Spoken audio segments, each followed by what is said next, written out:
Welcome to Fine Tuning with Drew Taylor, your one-stop shop when it comes to animation news and commentary. I'm Drew's co-host, entertainment writer Jim Hill, and he and I are recording the show on Tuesday, August 11th. So, first question right out of the box, Drew. Did we catch Amphibia this past Saturday? Yes. Did you watch it? I did. And I was kind of intrigued that it was a twofer. I mean, I tuned in for Wax Museum because, again, you and I both loved Gravity Falls so much. And, it was nice to see Grunkle, Stan, and Seuss in frog form again.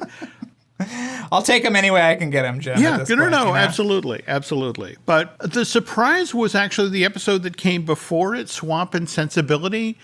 Did you know about this, Kermit, Crumpet cameo? Yes, I did. Kermit had hosted the Amphibia D23 panel at the last D23. I don't know if you remember that, or were in the room. So I think that this was in the works for a little while, and I thought it was just so funny. Mm-hmm. That was a great cameo, right? He was like the announcer at the... It was a great cameo, and no disrespect to Matt Vogel, who took over doing the voice of Kermit after Steve Whitmire was basically forced out back in July of 2017. Matt's doing his best. But did you ever see the Family Guy where they did the gag about wrong-sounding Muppets? No. I want to say it's Fozzie and the Swedish Chef walking along the street, but they're very New Yorkers. And it's just sort of like wrong-sounding Muppets. And I know Matt's going to get there eventually, but it was just, he'd get the sound right. I'm old, so I have Jim Henson's version of Kermit in my head. I have Steve Whitmire's version of Kermit in my head. And so I'm doing the yardstick of those two people who did the character for decades, and Matt's only been doing it for 3 years. So, but I liked it, which brings me to Muppets Now, dropped since we last recorded a show. And yes, and I know you really, really like this show. I read the piece you wrote for Collider about it. I gotta say, I'm not there yet. Okay. But even after you saw Pepe's game show? Don't get me wrong. I love me some Pepe. That's Bill Beretta. I always loved that character. And there's great individual elements, but I'm an old fart. I remember the first season of the syndicated Muppet Show back when it debuted in September of 76. And even that wasn't all that hot. It took a year or so to really hit its stride and have Piggy step out of the ensemble and become, one of the lead characters and figure out who Gonzo was. So with the Muppets, I think you always have to... Well, have you ever heard the old cliche that children are like pancakes? You should be allowed to throw the first one away. Jim, I was the first one. Well, I'm just saying, okay, oh my God. As a number two child, well, you learn as you go, so that's the thing. I think with the first season of any Muppet Show that they're finding their feet. And in fact, that's the thing of when you watch like Muppets Tonight, or for that matter, the Muppet Show on ABC back in 2015. Mm-hmm. I know I'm very, very, very much in the minority here, but I like that show. And I liked it too. And I thought it had places to go in season 2, but ABC pulled the plug in March of 2016, and that's all we got. And the thing that makes me crazy is when they were talking, Muppet Studios was talking about making that show, they wanted to put it on Netflix because they knew they'd get at least 2 seasons. And the executives at ABC just threw a fit, to the effect of, what do you mean you're sending it to Netflix? We're ABC. You should give us the Muppets, and we'll support the show. We'll get by it 100%. And they pulled it before the end of November, right? Yeah, they retooled it, put it back on, didn't take. So, Anyway. Whatever. Yeah. But here's the thing that I really found intriguing about that. Remember, that show was built around the premise. It's a workplace comedy like The Office. It takes you backstage at Up Late with Miss Piggy. And yet we have now the Patrick Star show that just got announced coming from Nickelodeon, where he's, Patrick is now the host of his own late night show. And it's like, come on, there's another idea out there, right? We can't keep doing the same thing over and over again. I mean, I love the character Patrick Starr. I love what Bill Farkenbarger has been doing with the characters since 1999. But there's kind of a concern here that this is the second spinoff now, right? We had what? Yeah. Camp Coral, and now this. And yeah. Who knows what will actually be on the air first, because Camp Coral was supposed to be out in June and is now coming to CBS All Access in 2021. So, yeah. But have you been reading the same things that I've been reading? That Steven Hillenberger, the creator of SpongeBob, wasn't necessarily a fan of spin-offs, so... Yeah, he adamantly fought against it, but it's just amazing that he dies and then we've got two in the course of a year. Yeah, I mean... in fact, it gets a little uncomfortable because Steven died in November 2018, and then in February of 2019 is when the word, news first broke that the first spin-off was in the works, and I know from friends who actually work with Steven, I mean, he was very, very protective of the characters. Did you ever see the SpongeBob 4D attraction? It's really, really rough, from the early days of CG. You can go online and watch it now. It's basically, story is, surprise Plankton is stealing the recipe for the Krabby Patty. But it's really, really bad early animation. And so I had a friend who was, Zane Yench, who was working on the very next generation of CG. And he really had to sell Steven on the idea that these characters can look good in CG. And they did, starting in 2013, there was a new ride film out there called The Great Jelly Rescue. And in fact, Steven liked it so much, that was why he allowed the characters to be done in CG for the very next theatrical release, that SpongeBob film. Where was this ride? Was this the one at the Nickelodeon Hotel? Well, no. The weird part is you could go to the Nickelodeon Hotel and see the very first one from 2007. In fact, I remember going in there and it's like, this is the one? You have that wonderful new film that, and by the way, both of these are viewable on YouTube, and I strongly suggest folks go check them out. But yeah, I mean, it's one of these things where it's a giant corporation. And the stats about SpongeBob, it was the highest rated series to air on Nickelodeon. It's Viacom CBS's most distributed property. And as of late 2017, the franchise had generated $300 billion in merch. So I get it. I get. He's on my box of mini wheats right now, Jim. He's, Well, but he's there because wasn't Camp Coral supposed to be? I think it was actually for the movie. For the movie, that's right. That's right. And you could even send in for your movie ticket. So Jeez. Which brings us to the other news of this week in regard to revivals and that sort of thing. And you and I again went back and forth about this, the Ren and Stimpy revival that's going to be showing up on Comedy Central, because Drew doesn't want to give any, put John Kricfalusi in the spotlight. And given what's been revealed about Mr. Kricfalusi, I get that. I totally get that. But the weird part of it is that I remember when Ren and Stimpy first came on the air. In fact, I remember seeing the first the pilot of the show back in 1990 when they showed Big House Blues animation festivals. Nickelodeon hadn't officially greenlit the show at that point, but show comes on the air in 91, becomes this monstrous hit. It's kind of Beanie and Cecil on acid.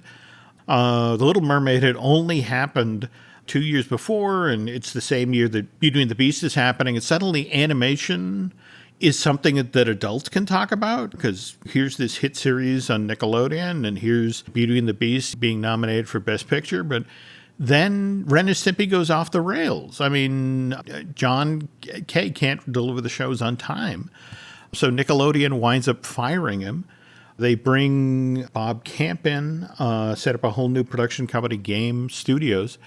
And everyone immediately notices that shows are not the same, because John brought this crazed feeling and style to the show. So they go off the air in 95, December of 95. And then 8 years later, they attempt to bring the show back on Spike Television, only John's back in charge. It was the Ren and Stimpy adult cartoon party. And I think they only made 6 of those and only 3 of them aired, and they were terrible.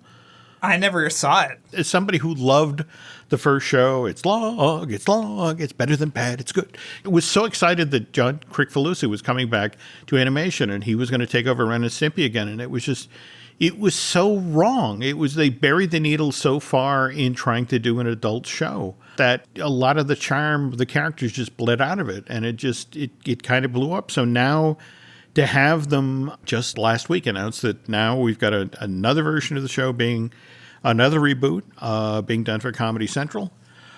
I worry that this is adult cartoon party all over again. That you and I have both taken a look at the new Looney Tunes shows for HBO Max, and those seem to work. Yes. It is possible to bring a character back.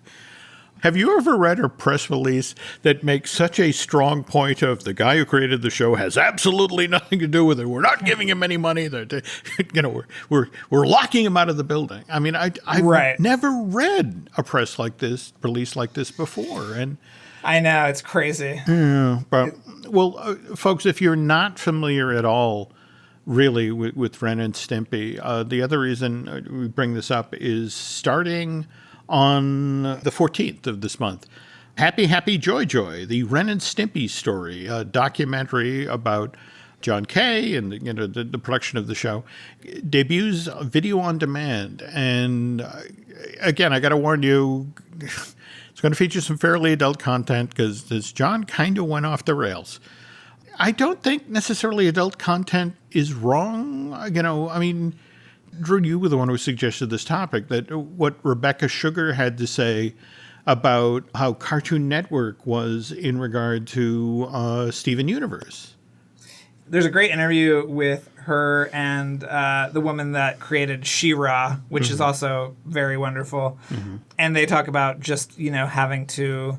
I think She-Ra was more open about its kind of same-sex themes, but that Cartoon Network told Rebecca Sugar not to even mention them. And then at some point, she just sort of started ignoring what they were saying and would talk about it pretty openly. But the reason I bring it up is because I feel like that there's so much great representation. And I don't know if you watched this weekend's Owl House as well. Did you get a chance to watch that? I saw that wonderful dance battle thing. That was amazing. Yeah. Yeah. But again, some very overt gay themes and 2 girls going to prom together, which you would never see on Disney ever. I mean, even on something like High School Musical, the series, it's sort of pretty coy the way that they deal with it. But, you brought up too in pre-gaming that, Harley Quinn has a lot of gay themes, and her relationship with Poison Ivy is really, it's the heart of the whole show, right? Yeah, exactly. Yeah.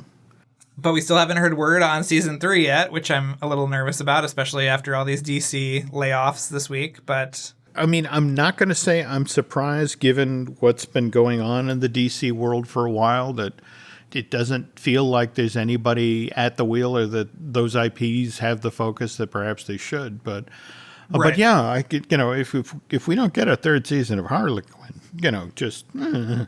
We riot. By the way, now, Alex Hirsch, who, of course, does voice work for Owl House these days, he also talked, I guess, in relation to the episode that just dropped on Owl House, about his own dealings with the network, right? Or Yeah, he said that he was forbidden to include any kind of gay themes or characters in his work, although he did, because the 2 cops in Gravity Falls are gay, but I'm sure he would have loved to have an actual main character or, larger supporting character go through those things. But he's dating Dana Terrace, who created Owl House. Like you said, he's on the show. He's credited as a creative consultant too, so I'm sure he has a little bit more influence there. But, it was just lovely to see sort of everybody rallying around this great moment in Disney animation. And it would be great to see it in a real movie too, Jim. Imagine that. But I guess we're going to have to wait for that. Wait another 10 years. Well, we're going to continue the adult themed nature of the show when we get to the second half of the show here. We're going to move to the topic of controlled substances. Oh, good. And Disney animated features, oddly enough. But first, quick break. This podcast is brought to you by Carvana. Carvana lets you buy your next car on your terms. Explore a massive inventory online, filter for what matters, and find your perfect match. Then choose delivery to your home or pick it up at one of Carvana's iconic car vending machines. Every car also comes with a 7-day money-back guarantee, so you can make sure it's the right fit. Buy your car on Carvana. Delivery or pickup fees may apply. Limitations and exclusions may apply. See our 7-day return policy at Carvana.com. Carvana. Breathe deep. Imagine your legs more limber in Duluth Trading Double Flex Denim. Envision euphorically squatting for that can of suds, bending for your toolbox in a state of bliss, lunging for your laser level on a whole new level. Relax and allow the flex to fill you with ability. Find your inner flex in Double Flex Denim only at Duluth Trading. Before we get to the adult stuff, you wanted to talk about the Troll Hunters movie that we've got coming from Guillermo, right? Or... Yes. Well, I mean, we had been tipped off to this, I think, maybe a year or so ago, but it was finally announced that there's going to be Troll Hunters movie that is coming out in 2021, and it'll wrap everything up. All the characters will be there. Did you watch Wizards, Jim? I am in the process, and having done the first 2 series... How exactly is Wizards going to do this? I mean, there are so many characters, there's so many storylines set in different time periods. I love to see Guillermo with a challenge, but it's like that's a lot of planes to land, so to speak, you know? Well, your assignment will be to finish it, Jim, and we'll talk about it next week, maybe. Okay. See how they did. Okay, very cool. Anyway, folks, we were talking about controlled substances, and the reason I brought up that topic, especially in relationship to Disney animated features, because seriously, this is absolutely true, folks. The only reason Fantasia ever turned a profit has to do with pot. Fantasia comes out in November of 1940. But it's the roadshow version. You know, remember, Walt, invented the whole Fantasound thing. And so in order to get that full stereo feeling, you had to buy the $100,000 worth of speakers set up and that sort of thing. And it was a reserved seat ticket, and there were only 14 theaters in the country that could present the show the way that Walt wanted. But this is pre-war, and in spite of the fact that Fantasia has an impressive run in a lot of different directions. It ran for 39 weeks at the Carthay Circle Theater in L.A. It was 49 weeks at the Broadway Theater in New York City. But that wasn't enough to cover the film's production costs, and the studio wound up taking over $1 million write-down on Walt's concert feature. It's not till 14 months later that Fantasia finally goes into general release, but it goes into general release in January of 1942, which is literally 1 month after America enters World War II. So, it's a tough time for this sort of movie to be out in theaters. And RKO really puts sort of a hammerlock on Walt, and it's like, look, this thing is 2 hours and 6 minutes long. It has an intermission. Exhibitors just aren't going to show it in this way. And Walt himself, it's like, I can't do it. I can't cut it. So he hands it over to 2 of his subordinates, and they cut 26 minutes out of the movie. They basically cut out all of the narration, the Deems Taylor stuff, and they send that out into theaters, and it does no business. It's just the wrong film at the wrong time. And so RKO now pulls the film from release, cuts another 20 minutes out of the movie, Drew. They take the whole Tenkata and Fuse scene out of the movie, and they send it back into theaters as the bottom half of a double feature. They paired it with a Western called, The Valley of the Sun, which stars Lucille Ball. But anyway, disaster. Just doesn't recover any of its money. Film goes back out into theaters in September of 46. Film now that they've restored a lot of the stuff, it's now 115 minutes rather than 126 minutes, but still it doesn't do the business that Disney wants. February of 1956, Disney takes the footage, and because of the cinemascope craze of the period, they do what they call a super scope version, where they crop it. And a lot of people complained loudly about the fact that the way they'd crop the film, they'd lose the bottom of the shot, the top of the shot. I mean, it was huge, but they lost a lot of picture. February of 1963, released to theaters yet again.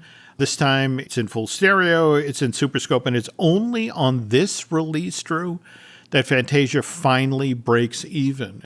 But again, it hadn't turned a profit. Well, Michael Eisner tells the story that he was called and told that it made a profit when it was on video. Okay. I only know this because I just read his memoir, Jim, as you know. The bat phone rang and he picked it up and I said, you know what? It's finally in the clear after they sold it for... Well, I'm sure because Michael Eisner said it, it's true. By the way, we've talked about this previously on the show, but I want to stress this is something folks really should be checking out. Brad Bird is hosting The Essentials on Turner Classic every Saturday night. And it's worth it alone to catch the first. He talks at the beginning, with Ben Mankiewicz for about 10 minutes about the movie, and then there's sort of a 5-minute wrap up. But he has all of these amazing stories. And just last month, they played Stanley Kubrick's 2001, and Brad told this great story about how 2001 gets released to theaters in April of 1968, and initially it's just not doing the business. And so MGM is, okay, I guess we better pull it. And as they go to pull it, a couple of exhibitors go, no, wait, hang on. You might be doing this prematurely. We're seeing something interesting. The adult film people are, ticket buyers aren't showing up, but the college kids are. And, we saw more of them this weekend than we saw the weekend before, and let's see where this goes. And so what ends up happening is, sure enough, the college kids have discovered 2001, but they're not discovering it necessarily for the reason that Stanley made the movie. What's happening is that before they're going into the theater, they're taking controlled substances, or in some cases, they're actually smoking in the theater. So they're in the right headspace for that last half hour of 2001, the Stargate sequence where... Again, I can't describe it. You got to see it. But it's that scene and the fact that the head culture embraced the movie that ultimately turned 2001 into a financial success and the kind of beloved cult film that it is today. And everybody in Hollywood notices this, that, wow, that's making money off of an audience that hasn't necessarily turned out before. And it ran for weeks. I mean, 2001 ran for more than a year in some theaters. For example, in L.A., it played for 103 weeks at the Cinerama Dome in L.A. But movies like this don't come along every day. And so every studio in Hollywood's kind of like, all right, how do we get us one of those? And it turns out in Disney's case, they really didn't have to look all that far. That there was a studio employee who worked in the educational films department. And through the educational films department, high schools, colleges, and the like could rent theatrically released movies and show them for quote-unquote educational purposes. This Disney employee noticed that some schools, through their film studies department, were showing Fantasia not just like once a year, but like 2 and 3 times a year. And it's like, well, what's that about? So they send a representative. The very next time that Yale decides to show Fantasia, they send a representative to the school. And this person reports back to Disney. It's like, okay, so it was a full auditorium on a Saturday night. It was students, it was faculty. And the thing is, everyone in the room basically had a joint or was smoking pot out of a pipe. And, it's just standing at the back of the hall counting heads. I got a contact high. But it's one of these things where you'd think that, oh my God, this is Disney. This is family-friendly Disney, and they will not tolerate this. And it's like, well, no, this is 1969 Disney, which is building Walt Disney World in Florida, which was originally budgeted to cost $100 million, and now looks like it's going to cost 3 times that, maybe 4 times that. And so it's like, hey, this is our 2001. Let's go. And so first thing Disney does is, starting in December of 1969, they announce, we're pulling Fantasia from our educational film catalog. But then in February of 1970, they announced that Fantasia is going to be re-released. But it's a different sort of re-release, Drew. What they do is it's only going into 70 towns and cities around the United States. These are mostly college towns. And Disney deliberately picks smaller theaters. We're talking, for example, like the 631-seat Fine Arts Theater in L.A. or the 581-seat Severance Theater in Cleveland, but with the understanding that what they're going to do is create the phenomena that was happening on college campuses, but in paying theaters. And by July of 1970, Fantasia had already sold $2 million worth of tickets, which again was the first, not to say that Michael Eisner got it wrong, but that was the thing. Supposedly, this was the moment that Fantasia finally turned a profit. This money. And in fact, the funny thing is you can go right now, if you Google 1970 Fantasia release poster, I mean, Disney isn't even pretending. This is literally like the blacklight poster that any stoner would have in their high school bedroom. It's that sort of imagery. It's that set of colors. It's awesome. Yeah, I mean, it's really great. It wasn't like Disney was hiding this. In fact, the trades actually began to talk about it. The Variety ran a story on November 13th, 1970 with this headline: Disney's Fantasia going to pot. How the studio is selling this reissue. It was all targeted marketing at this specific demographic. And speaking of marketing, to promote the film, they actually sent a couple of the nine old men out to college campuses during this run to talk about Fantasia. And Ollie Johnson talked about how, whenever he sat down with the representative of these college papers, they'd always go, "What were you on when you were making this animated movie?"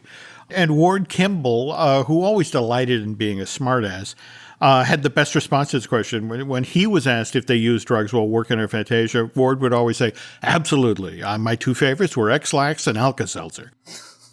Fantasia stays in re-release, playing in these smart art house theaters around college campuses for the next year or two, eventually grossing $5 million in ticket sales in all of these small theaters. And this was the first time that Disney took a hard look at Fantasia and said, for this group, maybe it's time to go into the Pastoral Symphony and pull those scenes with Sunflower, the Centauret. Oh, it was that early? That's when they cut those scenes. Because I don't think I've ever seen it with those scenes. Not that I'm missing anything, but I'm just saying that when I was born in 83, so, I probably saw it during the first VHS release, and it was not there then, for sure. No. But again, this is why YouTube is our friend. Anyway, we jump ahead to April of 77.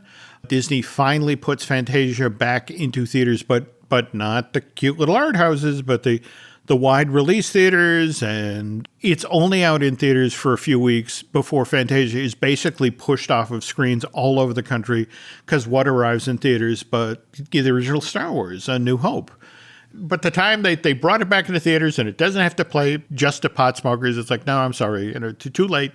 We want to go watch this Star Wars movie. So that's how Fantasia finally turned a profit by going to pot. Now to pivot to other. Well, I actually have a story for you, Jim. Sure. Is that at the Inside Out press day, there was a press conference, and they asked all the voice cast what their favorite Disney movie is, and Lewis Black said Fantasia because he saw it on LSD when he was in college, and that blew his mind. And it was so funny watching the whole room. As you know, these things are full of Disney representatives, and at the time I was working for the company too, and you could just feel the room kind of like kind of contract as he was saying this in front of hundreds of journalists. What I love about moments like that is you can literally, from watching the posture of the publicist chair, just literally everyone just tightens up like, oh, okay. Yeah. And they're clutching their folders, their binders much tighter at the moment. Yeah. God. Oh, that's great. Isn't that funny? No, that's a great story. But again, I love that Lewis was of that. And of course, it makes perfect sense that Lewis would have been. Oh, yeah. I'm sure he was in one of these college towns and saw it during this rollout. So, yeah, pretty funny. Yeah. So, okay. Talk to me about Light the Fuse. What do we got going on over there this week? We're part 2 of our Kevin Yeager conversation. As I said, he is a makeup and a kind of like creature master. He's done all these amazing creatures, as you know. And then I think this week we get into what happened with Sleepy Hollow, because it was a story he conceived. and then was kicked out of the director's chair. No. And you get all these great stories about why that happened, what Francis Ford Coppola's involvement was in this whole mishigas, and it's pretty great. And if it's not this week, it's next week because we're doing a three-parter. But okay. Yeah, we've got a lot of great stuff coming up. Okay. Still going strong. Yeah. This brings up your social media presence because, again, it was just this week that you had that image of Kevin holding up the mask of, I want to say it was Tom Cruise. And yes, it was from part 2. Yeah. So, yeah, isn't that funny? Because that was him on the Zoom call. We were like, oh my God. He just pulls this severed head. Yeah. That was disturbing. I just, yes. Yes. But again, it's not always disturbing to follow Drew's Twitter feed. It's actually delightful commentary and insight, but every so often there's an image that will haunt your dreams. So yes, usually I'm just sharing pictures of 80s malls, but that one, yeah. Well, that could be pretty horrifying unto itself. You know, that's true. That's true. Okay, let's see.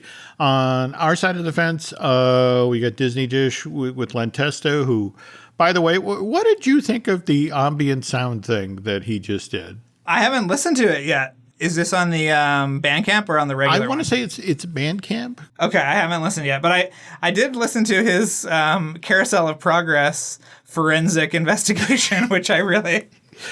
Yes, CSI COP. Yes, you know. Yes. I have to admit, that was amazing drilling down there. But yeah. That's going to see if we can get him to do the other acts of the show. But speaking of other acts, we got Marvelous Disney, the podcast that's actually I do with Aaron Adams. Likewise, we have Looking Lucasfilm with your good close personal friend Dan Z. We got Universal Trent with Dustin Fuse. I need to record a new one of those. I also need to do a new installment of I Want That with Shelley Valladolid. If you could head over to iTunes and rate and recommend not only Light the Fuse, but also Fine Tuning here. If you get over to Bandcamp and subscribe, that would be helpful.